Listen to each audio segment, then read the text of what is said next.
तो दोस्तों, क्या आप लोगों को मालूम है कि अगर आपका एजेंट या ट्रैवल एजेंसी आपको ऑफर किया है कि 750 यूरो सैलरी मिलेगा आपको सर्बिया के लिए, तो कितना सर्विस चार्ज देना चाहिए, यानी वीज़ा का जो फीस है उसको कितना देना चाहिए। तो इसी टाइप्स के बहुत क्वेश्चन आते हैं और ये वीडियो बनाने का रीज़न यही है कि भाई आप लोगों का जितने भी कमेंट्स है जो इम्पोर्टेंट होते हैं उसी को मैं पिक करता हूँ इस वीडियो में और आपका आंसर देता हूँ। तो चलिए वीडियो को शुरू करते हैं।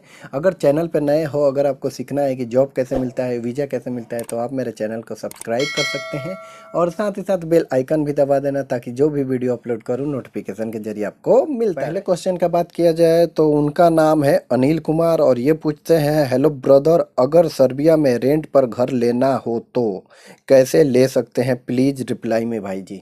तो ऐसा है कि अगर आपको सर्बिया में रेंट पर घर लेना है या रूम लेना है तो सबसे पहले आपके पास वीज़ा रहना चाहिए। तो अगर आपके पास सर्बिया का वर्क परमिट है तभी जाकर के आपको रूम मिलेगा या घर मिलेगा रेंट पे, ठीक है।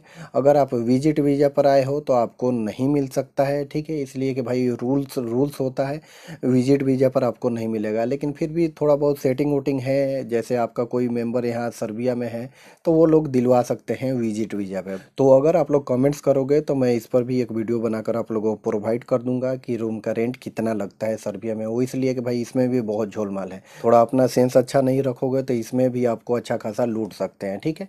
तो कमेंट्स आएगा तो इंशाल्लाह आपको वीडियो ज़रूर मिल जाएगा। तो चलते हैं अगले क्वेश्चन की ओर। और अगला क्वेश्चन पूछा है खुदा बॉक्स और ये थोड़ा सीधा नहीं लिखे हैं इसीलिए मैं इसको रीड करके समझ लिया हूँ, उसके बाद मैं आपको बताता हूँ।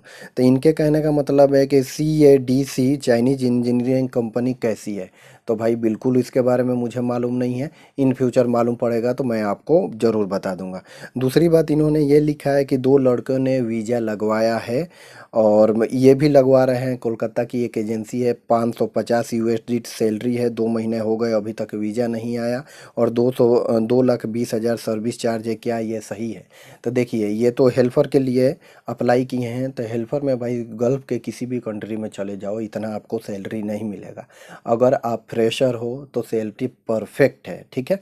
दूसरी बात यह है कि 2,20,000 रुपये सर्विस चार्ज भी ठीक है, अभी बहुत ज़्यादा ले रहे हैं इसलिए कि सर्बिया के नाम पर मालूम है कि लूटा जा रहा है, लेकिन फिर भी कम लूट रहे हैं आपसे, ठीक है, यानी इतना देकर आ सकते हो।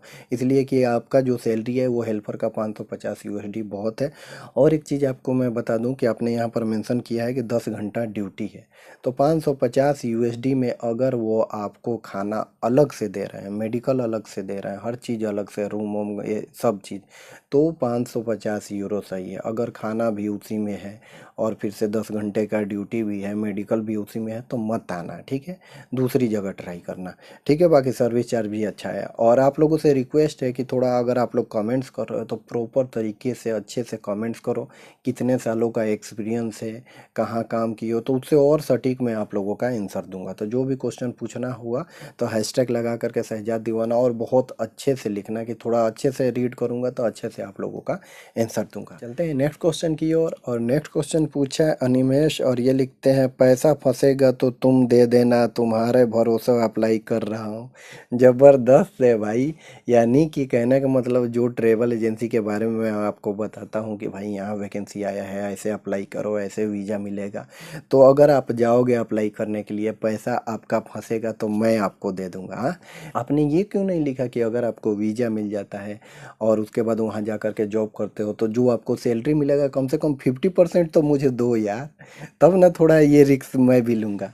देखिए, आपका पैसा नहीं फंसेगा इसलिए कि मैं जो भी ट्रेवल एजेंसी के बारे में बताया हूँ आज तक किसी ने चीट नहीं किया है, उसका रिकॉर्ड है, ठीक है। और मेरे अंदर एक खासियत है कि जब तक डीपली मैं जानता नहीं हूँ ट्रेवल एजेंसी के बारे में तब तक आप लोगों को बताता नहीं हूँ। लाइन में बहुत ट्रेवल एजेंसी है, अभी कम से कम मुझे लग रहा है कि 50-60 ट्रेवल एजेंसी पर मैं रिसर्च कर रहा हूँ कि उनका फीडबैक मिले, और फीडबैक मिलता है उसके बाद मैं उसको भी इंक्लूड कर देता हूँ अपने टेलीग्राम पे। तो भाई ये जो आपने कमेंट्स किया है उस वीडियो में मैंने एशिया पावर ओवरसीज़ के बारे में बताया है जो कि इंडिया के टॉप ट्रेवल एजेंसी में वो लिस्टेड है, ठीक है। तो उसमें तो कभी आपके साथ चीट होगा ही नहीं, आप बिंदास जाओ, जा करके अप्लाई करो, ठीक है। तो चलते हैं नेक्स्ट क्वेश्चन की ओर। और नेक्स्ट क्वेश्चन पूछा है शहजाद खान, क्या बात है भाई, नाम सेम टू सेम। भाई सर्बिया के लिए PCC चाहिए होता है क्या या नहीं? देखिए, सर्बिया का वर्क परमिट के लिए PCC की नीड नहीं है। हम लोग बहुत ऐसे इंडियन आए हैं यहाँ पर, किसी ने PCC नहीं नहीं बनवाया, लगता ही नहीं है।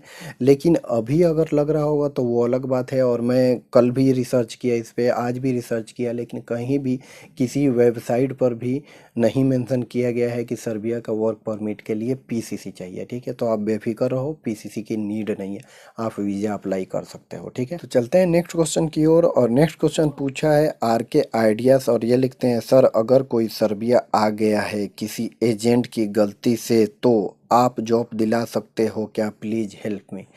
तो देखिए, सबसे पहले मैं आपसे ये कहना चाहूँगा कि एजेंट की गलती से कोई सर्बिया आएगा ही नहीं, गलती खुद की रहती है। वो क्या कि हम लोग कुछ सीखना नहीं चाहते हैं। जैसे कि काफ़ी लोग यूट्यूब पर अच्छा नॉलेज दे रहे हैं, उदाहरण के तौर पे मैं एक छोटी छोटी सी बात को आप लोगों को बताया हूँ कि वीज़ा लेते समय किन किन बातों का ध्यान देना चाहिए, फिर वीज़ा कैसे मिलता है, एजेंट कैसे फ्रॉड करते हैं। तो ये सब पर कोई रिसर्च नहीं करता, सिर्फ दिमाग में क्या रहता है कि हम कैसे भी करके सर्बिया जाएँ या यूरोप जाएं या गल्फ़ जाएं, और जाने के बाद वहाँ फंस जाते हैं तो मसला बहुत बड़ा हो जाता है। तो नंबर वन पॉइंट कि कोई आकर के सर्बिया में फंस रहा है या यूरोप में फंस रहा है या गल्फ़ कंट्री में फंस रहा है तो वो कैंडिडेट की गलती होती है।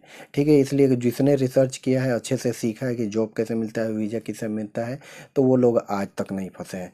दूसरी बात की रही बात कि अगर आप सर्बिया आ गए हो और आप फंस गए हो तो दूसरा किसी कंपनी में काम करना चाहते हो तो वो कैसे मिलेगा।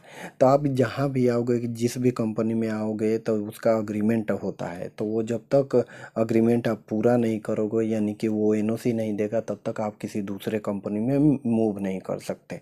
तो सबसे पहले तो वो आपको हासिल करना पड़ेगा। अगर मान लीजिए वो आपका कंपनी आपको एनओसी दे दिया कि ठीक है भाई जाओ, आप मेरे पास काम नहीं करोगे तो काम दूसरी जगह ढूंढ करके काम करो। तो सर्बिया में जॉब ढूंढने के लिए सबसे पहले यहाँ क्या चाहिए, तो लैंग्वेज चाहिए सर्बियन। अगर आपको सर्बियन लैंग्वेज आता है तो 80% चांस है कि आपको जॉब मिल जाएगा। ठीक है, तो अगर आपको सर्बियन नहीं आता है तो चांस है कि आपको जॉब नहीं मिलेगा। ये तो क्लियर हो गया। अब रही बात कि क्या मैं आपको जॉब दिलवा सकता हूँ, तो भाई समझ लो कि मैं बहुत कोशिश करूँगा आपको जॉब दिलवाने के लिए, तो 100 लोगों में से सिर्फ 20 लोगों को ही जॉब दिलवा पाऊँगा। इसलिए कि अपने जो सब्सक्राइबर है शहजाद दीवाना फैमिली मेम्बर का, तो उनके पास मैं कांटेक्ट करूंगा, उनसे बात करूंगा कि भाई एक हमारे इंडियन आए हैं, फंसे हुए हैं, तो आपके पास अगर जॉब है तो अपने सुपरवाइजर फोरमैन से बात करो। तो वो लोग अगर कुछ डिटेल्स देते हैं तब मैं आपको जॉब दिलवा सकता हूँ, नहीं तो मैं खुद यहाँ पे काम करता हूँ तो मैं कैसे ढूंढ करके आपको जॉब दिलवाऊंगा। लेकिन 100 में 20% ही चांस रहना कि मेरे थ्रू भी आपको जॉब मिल सकता है। ठीक है, तो दोस्तों आखिर में बस यही कहूँगा कि थोड़ा सा सीखो, थोड़ा सा समझो कि जॉब कैसे मिलता है, वीज़ा कैसे मिलता है। कोई भी इंसान फंसेगा नहीं अगर सीखेगा समझेगा तो।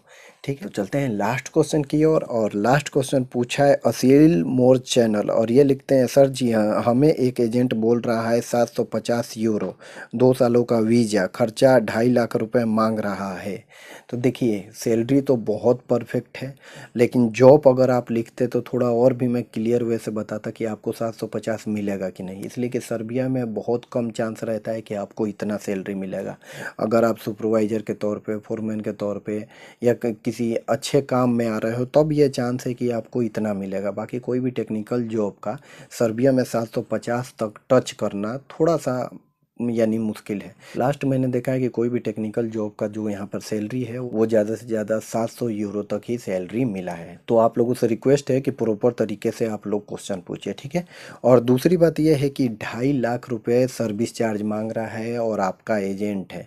ठीक है, तो इतना सैलरी दे रहा है तो 2.5 लाख रुपए भरकर आप आ सकते हैं। और दूसरी बात, एजेंट है तो वो भी अपना जेब गर्म करेंगे, इसलिए कि ट्रेवल एजेंसी वाले ही 2-2 लाख रुपए ले रहे हैं, तो 50,000 आपसे ज़्यादा मांगा है। कुछ ट्रेवल एजेंसी ऐसी भी है कि 2,30,000 रुपये भी वो लोग मांग रही है। तो इस सैलरी के अनुसार 2.5 लाख रुपए दे करके आप यहाँ आ सकते हो। तो ये थे कुछ क्वेश्चन जो आज की इस वीडियो में मैंने पिक किया था। अगर आपके पास कोई भी क्वेश्चन हो तो हैशटैग लगा करके शहजाद दीवाना आप अपना क्वेश्चन पूछ सकते हो। इंशाल्लाह नेक्स्ट वीक आपका भी क्वेश्चन ज़रूर पिक करूँगा। तो वीडियो पसंद आया होगा तो लाइक करना, शेयर करना और सब्सक्राइब करना बिल्कुल नहीं भूलना। और हर बार की तरह कहना चाहता हूँ कि सुनो सब की, करो अपने दिल की। मिलते हैं एक और नए वीडियो के साथ। Take care.